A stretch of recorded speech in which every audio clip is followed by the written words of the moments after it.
Hi guys, ഇന്നലത്തെ എപ്പിസോഡിൽ നെവിന് കിട്ടിയ പണിയെപ്പറ്റി നിങ്ങളുടെ അഭിപ്രായം എന്താ? കുറച്ച് കൂടിപ്പോയി എന്ന് എനിക്ക് തോന്നി. അത്ര വേണ്ടായിരുന്നു. കാരണം നിവിൻ ഒറ്റക്കല്ല ആ ആക്ടിലുള്ളത്, അതിലെല്ലാവർക്കും ഇൻവോൾവ് ആണ്. ഷാനവാസ് നിവിൻ്റെ ഏറ് കൊണ്ടല്ല ഷാനവാസ് അവിടെ വീണത്. ഷാനവാസ് ഓൾറെഡി ആർട്ട് പേഷ്യൻ്റ് ആണ്. അതുകൊണ്ടാണ് ഷാനവാസിന് അത് സംഭവിച്ചത്.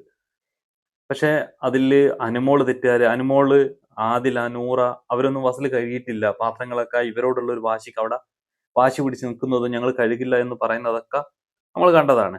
പക്ഷെ അതൊന്നും അവിടെ ചോദ്യം ചെയ്തിട്ടില്ല. വെറും നെവിനെ മാത്രം ടാർഗറ്റ് ചെയ്തിട്ട് സംസാരിക്കുന്നതാണ് നമ്മൾ കണ്ടത്. അപ്പം നെവിന് കിട്ടിയ ശിക്ഷ കുറച്ച് കൂടിപ്പോയി എന്ന് എനിക്ക് തോന്നിയിട്ടുണ്ട്. നിങ്ങളെ അഭിപ്രായം എന്താ? അത് രേഖപ്പെടുത്തുക. പിന്നെ ആര്യന്റെ എവിഷൻ, ആര്യൻ ഇപ്പം പുറത്തു പോകേണ്ട ഒരാളല്ലായിരുന്നു എനിക്ക് തോന്നിയിട്ടുണ്ട്. അവിടെ ഏറ്റവും നല്ല ആക്റ്റീവായിട്ട് കളിക്കുന്ന ഒരാളായിരുന്നു, ഒരു മത്സരാർത്ഥിയാണ് ഇന്നലെ പുറത്തു പോയത്.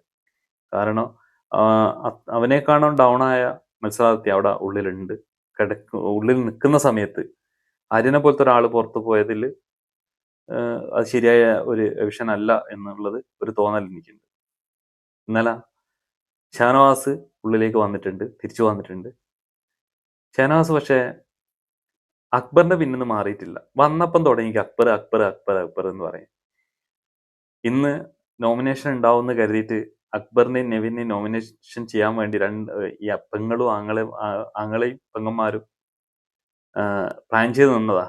പക്ഷെ ബിഗ് ബോസ് അത് പൊളിച്ചു, ഏഴിന്റെ പണി കൊടുത്തു. എന്താ ചെയ്തെന്ന് പറഞ്ഞാൽ എല്ലാവരും നോമിനേഷനിലിട്ടു.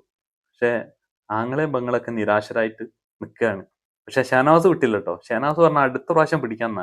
എനിക്ക് തോന്നുന്നത് ഫൈനൽ കഴിഞ്ഞാലും ഇവര് ഈ അക്ബറിനെ നോമിനേഷൻ ചെയ്യാൻ വേണ്ടി ഇങ്ങനെ നടക്കുമെന്ന് എനിക്ക് തോന്നുന്നത്. എന്താണ് ഇവരെ മനസ്സിൽ, എന്താണ് അക്ബറിനോടുള്ള പക എന്നുള്ളത് അറിയില്ല. നമുക്ക് കാത്തിരുന്ന് കാണാം.